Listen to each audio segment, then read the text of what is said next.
Welcome to Backstage 421, the musicians only podcast, with your host, author, and music lover, Charles Campbell.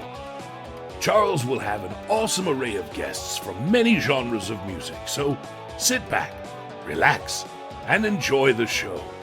By the way, Ray Mattis is the composer of this awesome intro music.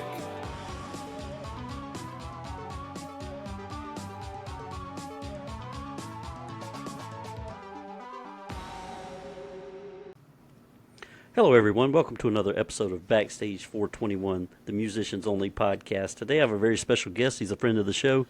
He's been on the podcast a couple of times. I think he was on the music podcast and he was on our Horror 421 podcast as well. And he's had a lot going on the last couple of years. It's been a minute since I've talked to him. Welcome back to the show, Lyrizone. Hello, sir. Hello. Well, for my listening audience, if you could give them a little refresh on your background. Some people may have seen the other episodes, but some may have not. So if you give us a little background on yourself, and then we'll get into what you're working on now. Hell yes, sir. So the very beginning, I was a horrorcore artist, which is essentially a rapper that essentially went through and talked about horrorcore songs and was a little bit more of a soundscaping of horror films. Now, my work essentially is more rock-based, and we are essentially still keeping the same thematics of being horror, but we're also applying it to storytelling as far as different time periods. So this is definitely a different, a skewed version of what you saw last time, but I think you guys are actually going to really enjoy this. Well, I'm so happy that you came back to the show. You sent me a few notes, and we'll talk about some of these things, but one of my favorite tracks, and I've already told you this, was 23 Knives. So I kind of like the stories that you tell with your songs. I shared them with a bunch of folks on my day job, and they were getting into it. So hopefully they'll tune in and listen to the podcast and get more acclimated with you. But let's talk about some of the things you have going on. It's been a while since you've been on the show, so kind of fill me in on your career path and what you've been up to, and we can talk about some of the new music you have coming out. Oh, geez. So I think the last one you heard is probably 23 Knives. So we had a couple songs that were released since then. We had a one off of Cleopatra called Requiem. We're essentially going to a time period to where Lyrizone himself brings back Cleopatra to essentially figure out just what exactly could the world look like after she comes back. And then we made, it was kind of like a love ballad gone wrong because we were trying to like find out if she was our queen or not. And she was like, no, I don't want anything to do with you. We're going to have you, I'm going to take over the land and you're just going to be my peasant and servant. And that just was complete, utter devastation for the character. And now for this one, we are in the Dark Ages, which we can go to kind of more medieval times and Renaissance times. And essentially, my character has the same exact thing. For some reason, we can't figure out what the fuck is going on.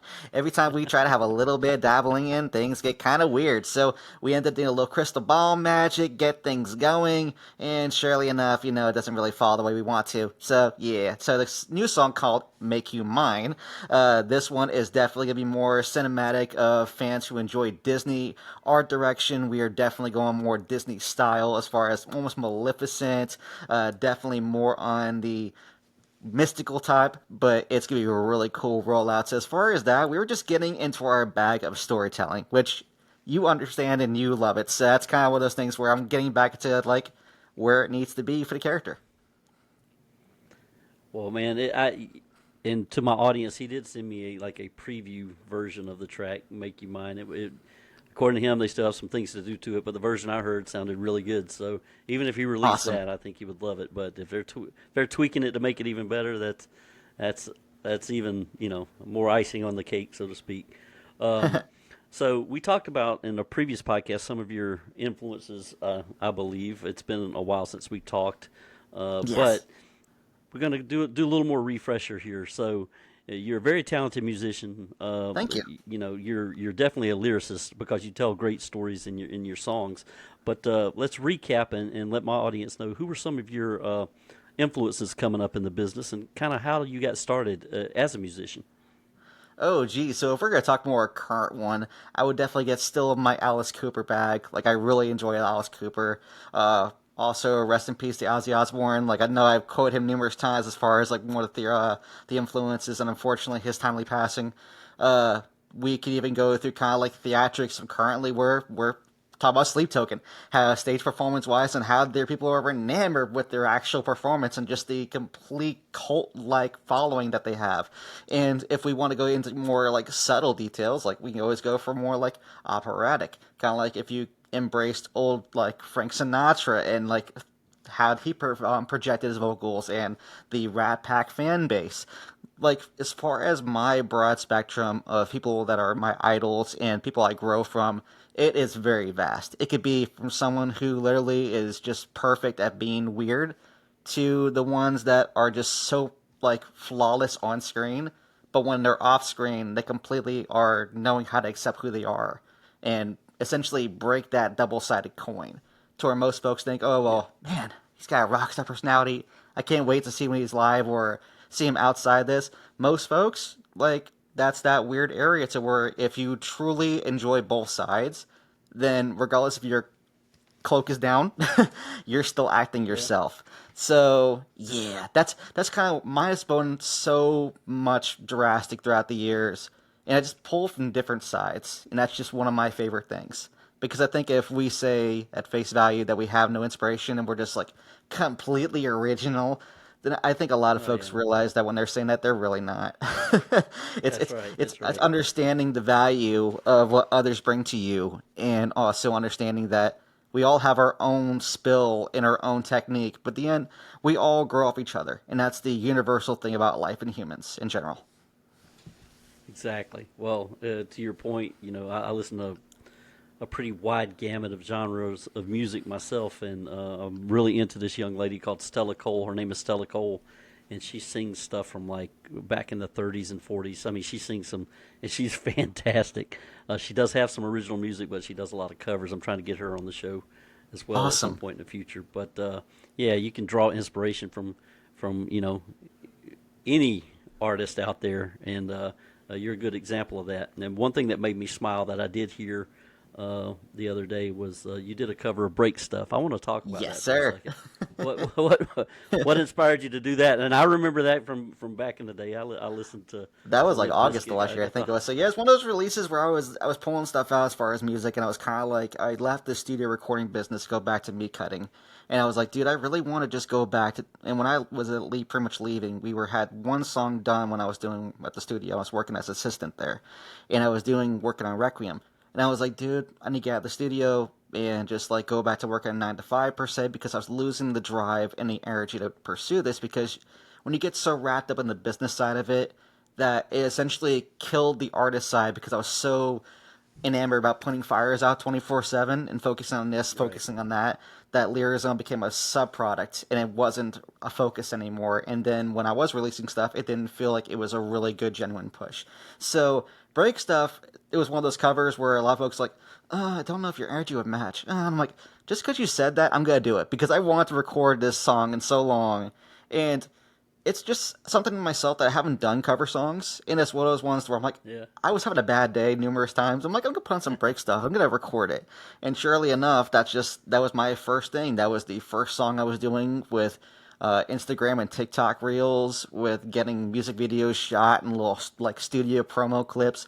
It was just one of those things where it was a step in the right direction, and believe it or not, it was the song of somebody else. So it's that weird. Go back to your previous question about the inspiration and the influence. Is that we all don't know when the inspiration hits. Even though it was a cover song, I had to make sure it was mine. There was a lot of parts inside the song that wasn't in the original cover. So even Right. when Right. it's someone else's song, I gotta make it my own. So that's kind of where that one fell, and I was just having fun, and that's the name of the game, man.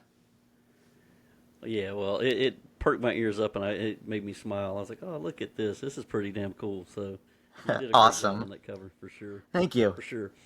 Now you've told me that in the notes that I have that you're exploring medieval literature. I want to dig into that a little more. Like, what specifically are you looking into to get inspiration from? I mean, you may have spoken very briefly on it, but let's dig into it a little bit. What sort of medieval literature are you trying to get into and draw inspiration from? Gotcha. Well, essentially, my literature, it's kind of one of those things where most folks now they just post stuff online. You have to go through Reddit posts and stuff like that. Like literally, most of the Hmm. sites I'm going through now, like when this song is released, I am going to set up essentially going forward for next like hopefully 10 songs. Depends on how many times the website can actually do it. I'm going to have a back archive and sourcing material so you can actually figure out just where I found these songs and the inspiration from.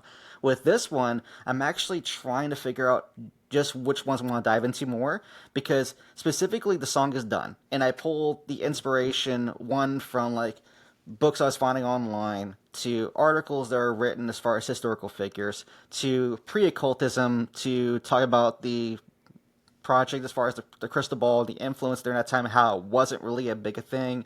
People weren't really into it because essentially it was that during period where people would look at magic like it's dark magic, and it was looked at in a negative tone and sense.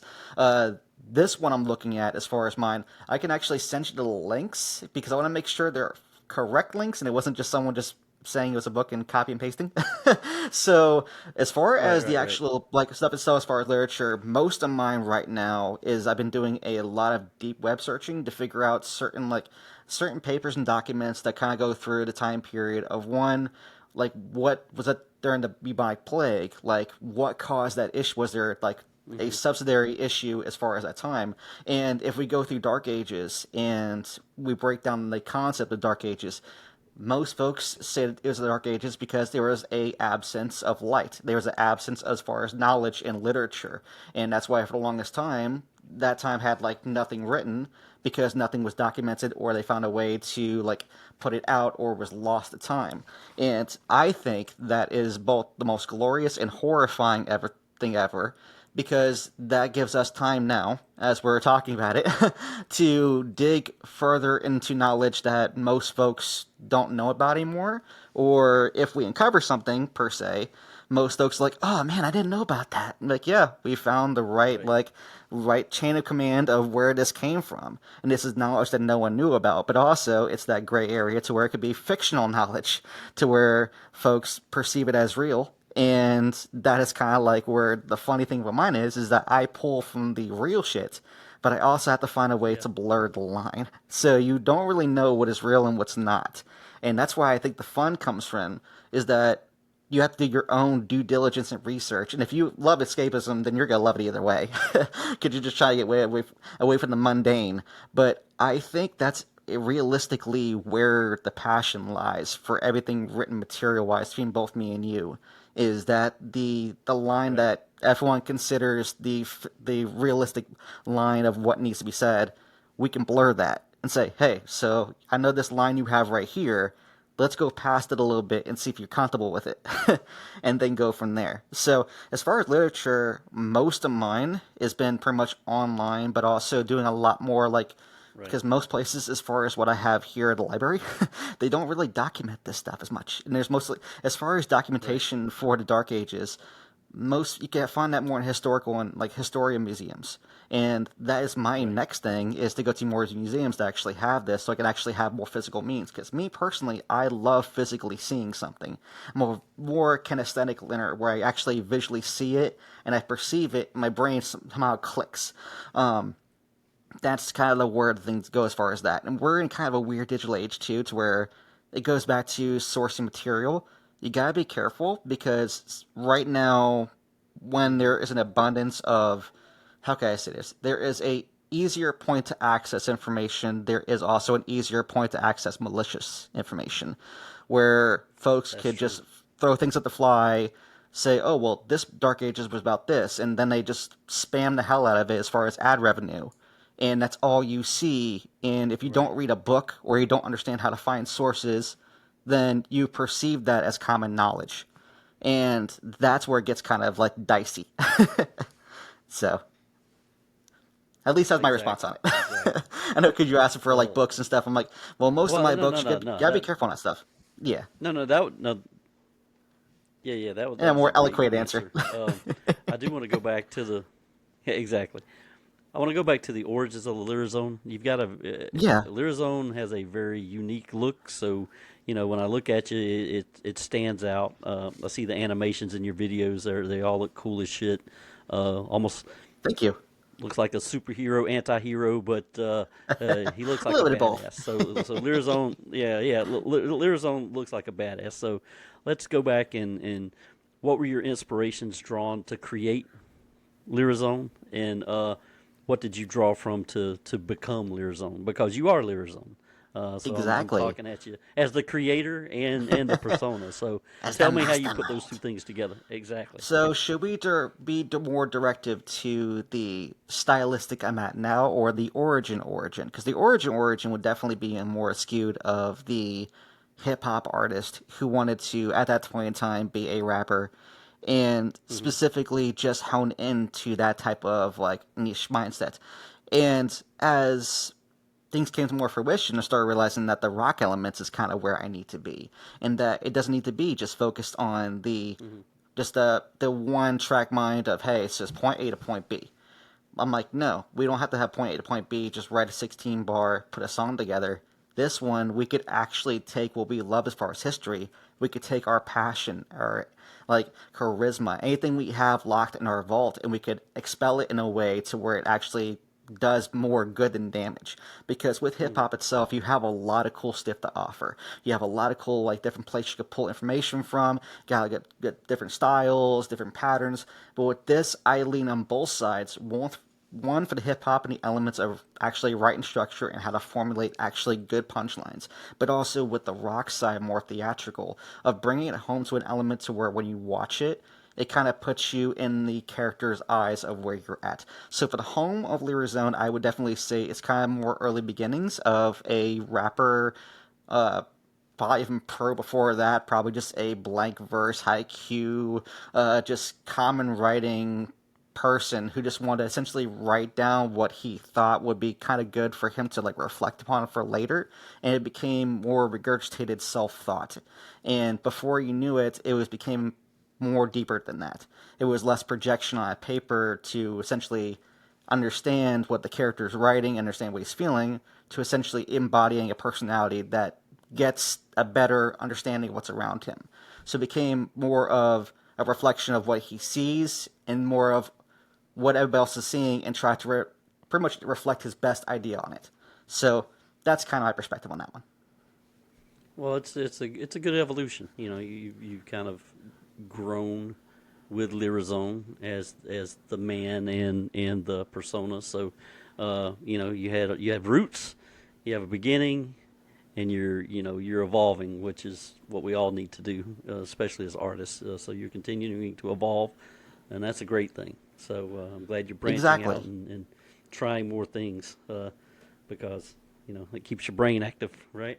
Right? What's a good thing about roots though is that if you're putting a plot, you put in a certain plot, you could pick the pot up and move somewhere else. That the location and environment is not fitting the plant or the roots, you put it in a location that will fit the plant.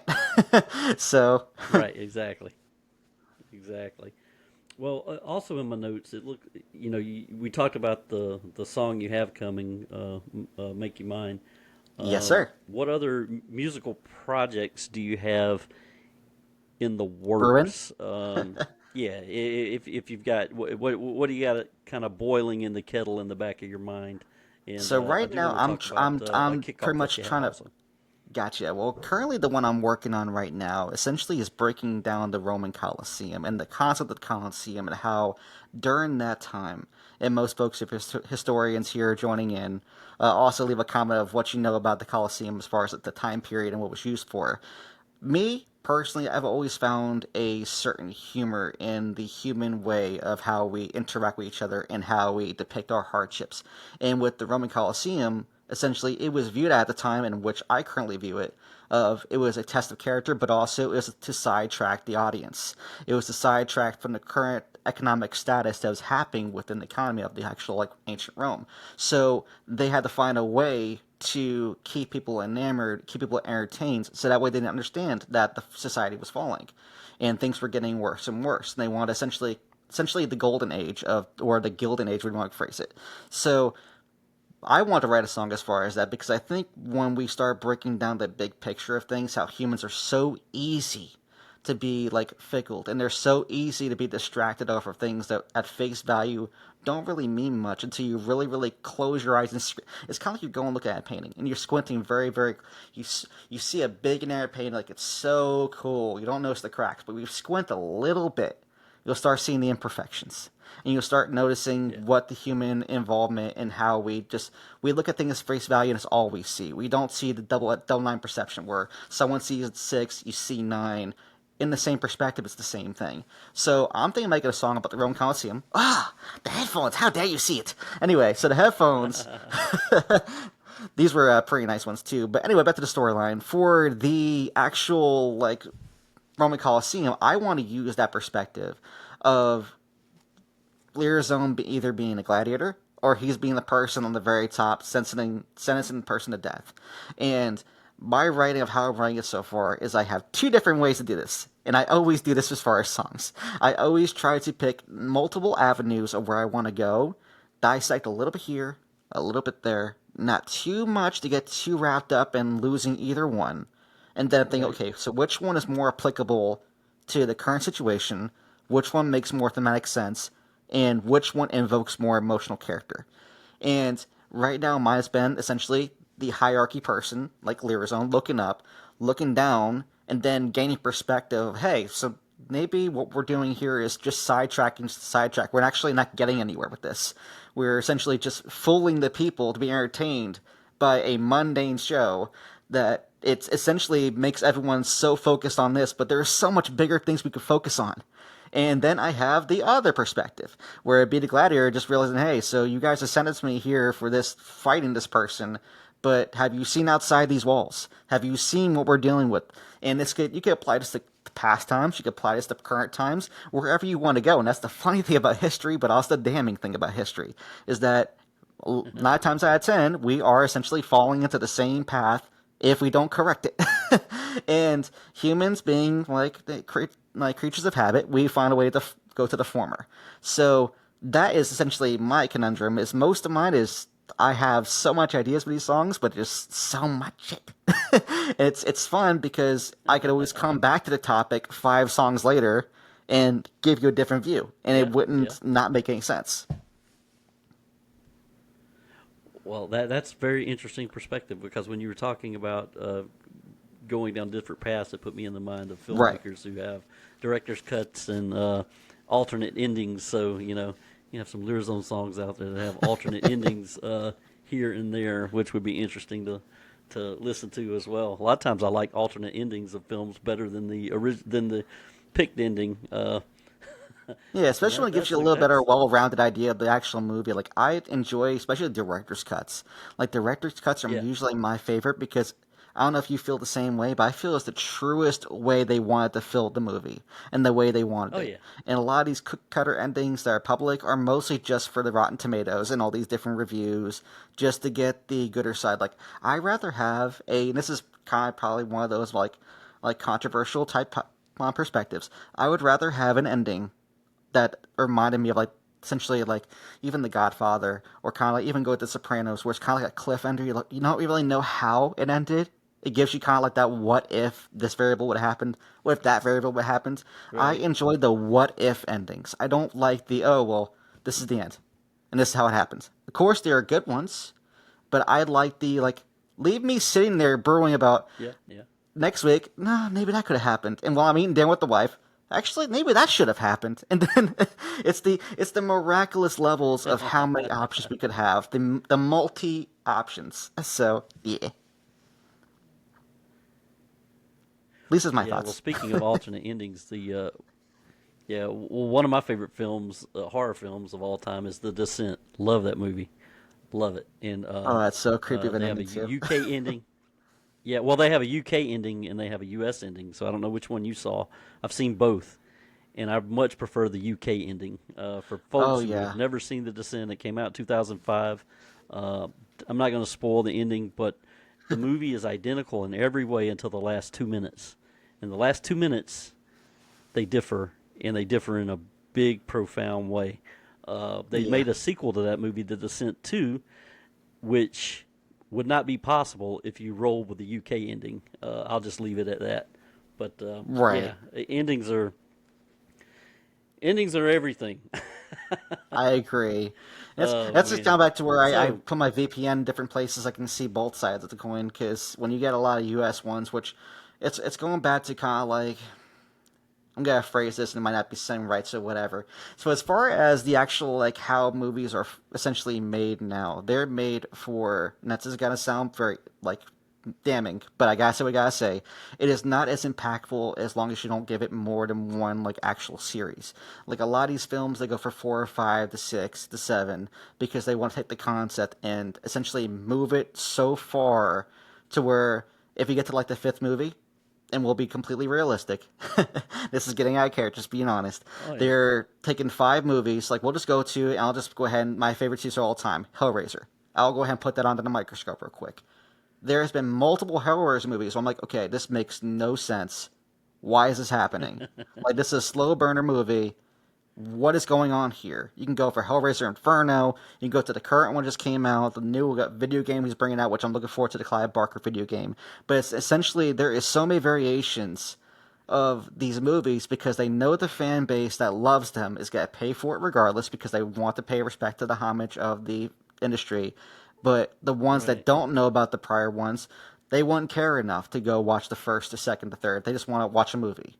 So I think Yeah. when you start going to like alternative endings, a lot of these folks, they're diehards, they won't care enough because they're gonna look at, okay, well, it's an alternative ending, it's cool, but I'm gonna just go ahead and deal with it because it might be original, it might not, but I'll get a series like 3 or 4 months later, or we'll get a new movie in 3 or 4 years, and then if it doesn't have the same ending, they're like, oh, well, this is a cool variation, and I'll give you a perfect example. The Jeepers Creepers Reborn. Like that Oh one, yeah, that yeah. was that was not my favorite. That was truly not my favorite, and it was between the I green was screen not a fan. lightings, the green screen lighting of outside the characters, so you can kind of see it was like, bro, you had enough income to make this really cool, and it's one of those things to where this has time to where how much do you want to give something that's worth meaningful. And I think right now everyone's so Yeah. focused on the attention span, keeping up with that, and who's to say, maybe 10, 15 years, even now as we're discussing old movies and movies we enjoyed, and even ones that are so present to us even to this day, they're impactful. And I think that's the main cue for music, film, ingesting and consuming any content is how impactful it is to withstand the test of time. Because a lot of folks just want to pump out for attention spans and then don't realize that they're actually killing themselves by doing that because Right. they're not focused on the bigger picture. They're satiating a temporary appetite that will not be filled by doing small things. It's like going to a fast food restaurant knowing you have dinner at home and you're getting a small cheeseburger to hold you over. Then when you get home, you're like, actually, I'm not really hungry for a good dinner now, but I'll eat. But then if you just held it for a little Right. bit and then had a good meal, you'd be actually more satiated, more actually like more replenished. So I think we're just Right. in a fast food mentality. And I think the folks that really, really stand out by just taking a little bit more time, diving into things Yeah. that Yeah. last a little bit longer, things that when they reflect on 5 years later, man, that was a really cool part, then they could be more like happy with themselves, more fulfilled, more self-actualized. And that's kind of what my stance is on that one because I like a lot of films these days, and I feel like there's a lot of cool originals. But I think there's also a lot of ones to where they're just trying to pump out movies because they're trying to keep up with Netflix, keep up with these major promotions that are just throwing money at the wall, and that's just kind of my stance on it. You know? Yeah. Yeah. Well, I kind of feel the same way. I mean, uh, the Blumhouse films that come out now, they're a lot of them are wash, rinse, repeat kind of things that are Right. like you said, they're just put out there to grab the audience that they know they have, and the movie might be shitty, but they're still going to make money. So Shout the Nosferatu uh, behind you. Did you like the new one? I did, I did, I thought I liked I it a thought it was lot really actually. interesting. I love the color grading on it too. It's really got me nostalgic. I really enjoyed it. Yep, I did. And now the Until Dawn, I'm more of a fan of the video game. I watched the movie. The movie's all right, but they gave the poster away free at the theater, so I stuck it in a Yeah, frame, but for me it wasn't horrible, but it wasn't like playing I through the watched game. it. But I you know, watched it those last night movies. myself, and it kind of reminded me of what is that movie? It was like not Halloween. It was like a Valentine's Day movie where the girl wouldn't stop dying, and she couldn't find a killer. Oh yeah, the Happy Death Day. Yeah, Happy Yeah, Death Day. it literally just felt like a Yeah, yeah, regurgitated version of that one, which I was like, I don't understand. Like, with the game, I feel like it was so much more directionally. Like, there are certain games that you shouldn't make a movie about specifically because the co-op player compatibility and also for what the game is about. For Until Dawn, if they're gonna make a movie about it, literally needs to be about essentially like the Wendigos and essentially trying to figure out why everyone's dying. If one person dies, they could have made a really cool exactly. interaction with it. Like I think the Yep, ball yep. was dropped here to not do it. If I think it was on Netflix, was it on? Essentially, they could have made Yeah, a yeah, yeah. really good opportunity to not destroy the game's image by making it a video game. It's like the Netflix has a beta game thing. They could have made it optional as Yeah. far as that, and that way you can have an idea of the character. But I didn't agree with like the come back to life and then dying and then come back to life. Like I was like, bro, this is not really. Where is this going? And Yeah. this goes back to Yeah, prior exactly. conversation. It just confuses the audience, and that was kind of my biggest thing about it. So I got like halfway. I'm gonna try to resume it tonight and finish it just so I can say I finished it because I don't believe in just like not watching it and then like Oh, talking shit dude, if on you like, didn't like it, don't finish. It's fine. I mean, it to me, I unfortunately, I did see it in the theater. It was in the theater for about 2 weeks before it got pulled or whatever, and that's how I got the free poster because they had those cool posters. Cool as shit. That's better oh than the yeah, movie. But but yeah, I mean, and I think it is on Netflix now. Like you said, my daughter watched it on Netflix, so whatever. yeah. Um, It's one of those things where you take it or leave it. I'm not a big fan of it, so I might just try to push it just to be like a glutton for punishment. But yeah, yeah, yeah. Well, yeah, yeah. The poster's up just because it looks cool, and I'm a big Evil Dead fan too. If you can't tell from the oh yeah. other stuff I got hanging here, but you said that you were kicking off something, and I want you to talk about it instead of me talking about it. But you got this, Patreon. So tell us what this is about and how you're going to kick that off. Oh yeah. So as far as Patreon, this goes back kind of like an early conversation as far as breaking the character down, and also just being honest of what is going on with the art music itself.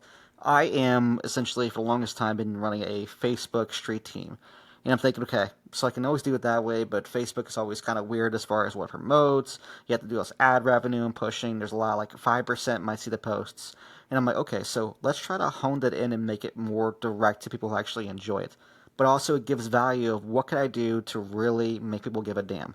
And for the perspective of doing more like Patreon, I'm going to be building one very shortly where you get to see behind the scenes content that I don't release on social media. You get to see kind of the messy mistakes most folks don't want to admit to. You're going to see kind of like the stuff when I'm writing stuff down. I'm like, did I say that line right? And then we have to Google it, and then we have to go do more research to figure out did I even say something correctly or was it completely like off script?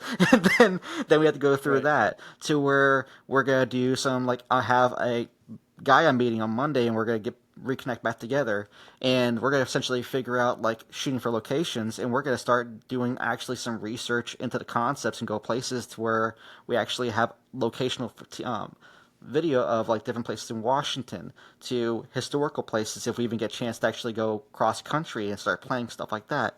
We're going to just be offering more of what the character is, but also a behind the scenes of what actually makes this character. Whether it be me going to essentially sitting down, I'm thinking in my head, I actually have it written down as far as a script. I'm still going back and forth with it, where essentially we do like once a week I bring out a book and I found it's either I found it online, I purchased it from the author, or I just essentially rented it from the actual library, and we discuss the time period, and then we have like we essentially have a sit down story time where we talk about the actual time and questions, and we can have like in real life time where I say, hey, come back next week, leave me questions in the comment section, and I'll go ahead and figure out answers for you.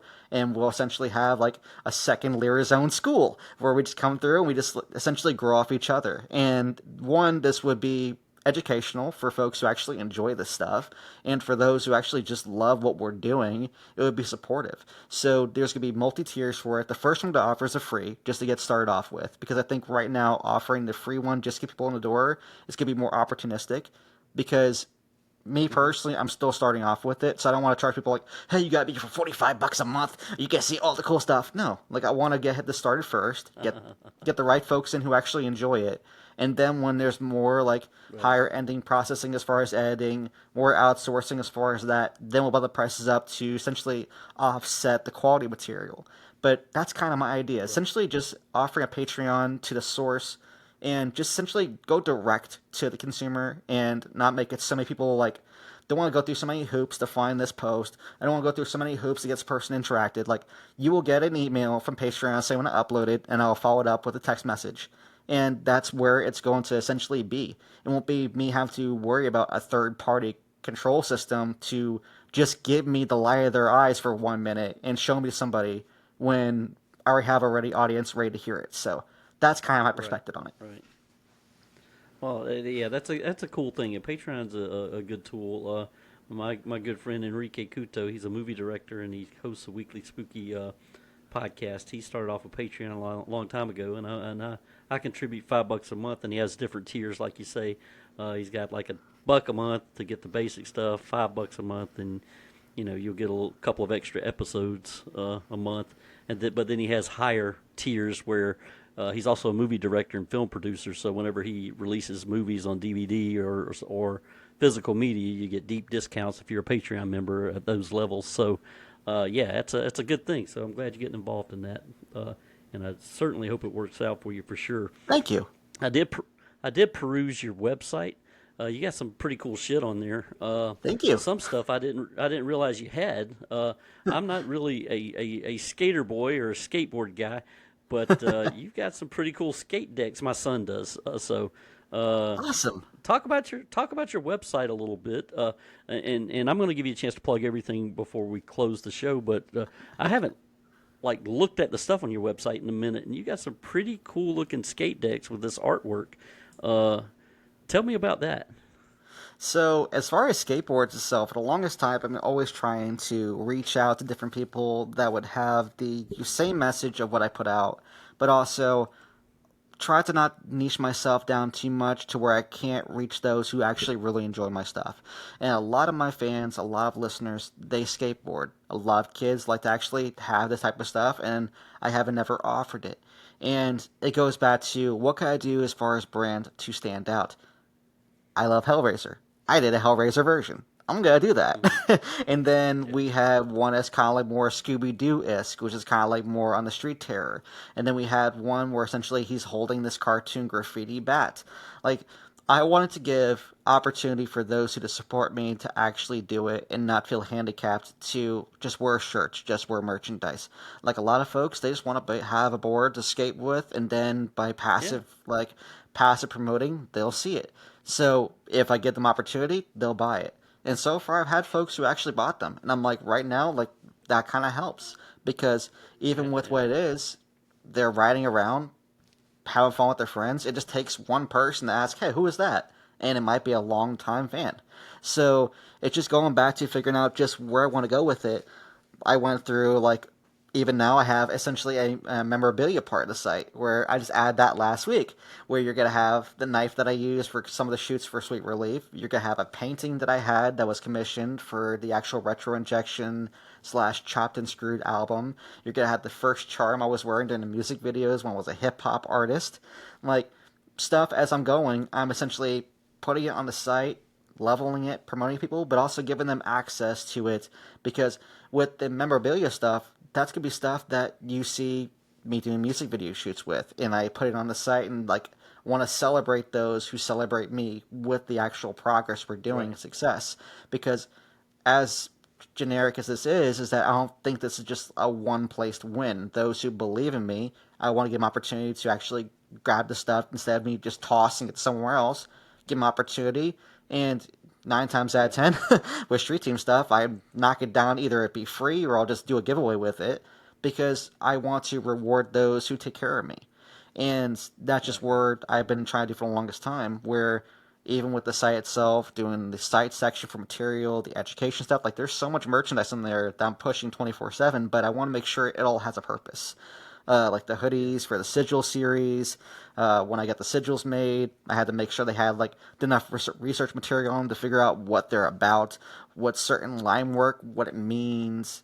Like essentially going through and diagnosing what I sell, but also it Right. could be like bottles when you're working out. Like if you love the song and love music, you're gonna get a bottle and you gotta find, I like this bottle. Like I literally had a Camelback bottle I bought, and I've been using it outside of just walking around, and it's just stuff like that, subtle marketing. So I figured it's just time to nut up and just start selling some cool stuff and just see where it goes. You know?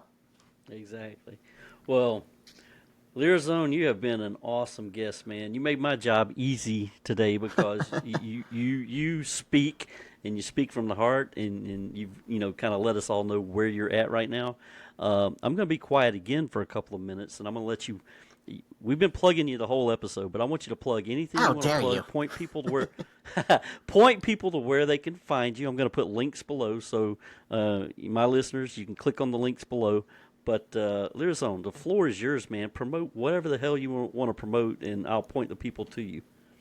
Let's go. So the first things we're gonna start like topping off. So shout out to my producer Joshua Holland from Green Lake Studios, Vancouver, Washington. My dude has done literally everything behind the scenes for me. Has been building essentially my backing band. If you love it musically and sonically, that is all thanks to him. I'm just the one who has the words and puts the Nice. words to the microphone and projects it. So Awesome. artistic wise, the new album cover for Make You Mine. If you've seen social media and stuff of that nature, you'll be very familiar, very short for Barnaby Oakley from Crossfade Designs from UK. He does all my graphics as far as photorealistic. The homie as far as that. We have Tyler. We have from Dune Forest Apparel. Homie that's essentially sponsored me and partnered with me. So right now I have like merchandise galore for as far as him. He's been supporting me. We've been pretty much knocking stuff out as far as thematic stuff. We have a cool release coming on Halloween, so keep your eyes open as far as that goes.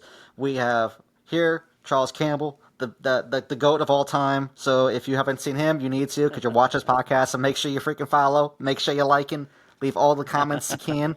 Uh, yeah, and I guess for me, because I gotta do it now, I guess.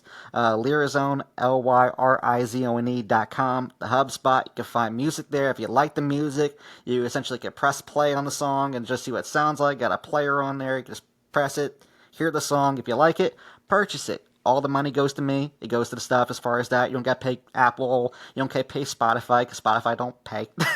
You just go directly to your Nice. artist, take care of him.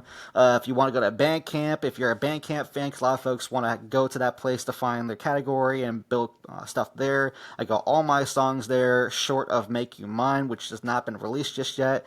But go by Charles. He heard it and he likes it. So it's going to be out very shortly. We have every Nice. single song between the hip hop side to rock side where I'm at now. That's on there.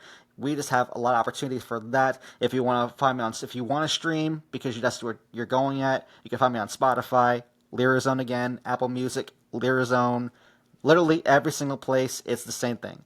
If you want to go through social media and follow me on Nice. stuff, the only platform you're not going to find just Lyrizone by itself, it's going to be The Real Lyrizone, is Instagram. Everything else between TikTok, Facebook, YouTube, all Lyrizone. So there's only one me. And I did find out All on right. YouTube there is another Lyrizone, but it is an AI music profile. So you're going to notice it by the cheesy artwork and the logo, but you'll see a Lyrizone with the music icon that looks official. So you'll see me. So Yeah, yeah. yeah, I'll make sure the links are legit on the podcast below. So I'll put links to the YouTube channel as well. appreciate you, brother. Awesome, man.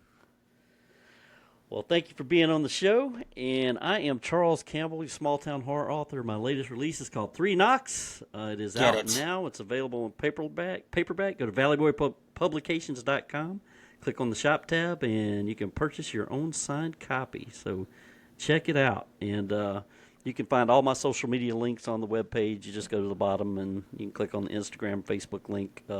I have a Twitter, but I think it's broken now, so I don't even mess with Twitter anymore, or X, or whatever the hell they're calling it. Yeah, But I would stay away you can from it. find me That at and threads. valleyboypublications.com. Yeah, yeah, yeah, yeah. I do have threads, I think. But anyway, thank you again, Lyrizone. We're definitely going to have Likewise, you back. I'm excited. I'm excited for your new release. Can't wait till the public gets to hear it because it's a kick-ass song. And we will see you next time on Backstage 421, the Musicians Only podcast. Peace. Later, guys. We hope you enjoyed this week's episode of Backstage 421, the Musicians Only podcast. Be sure to tune in for the next episode. Please like and subscribe wherever you get your podcasts. Listener support links can be found below. Thank you for your support.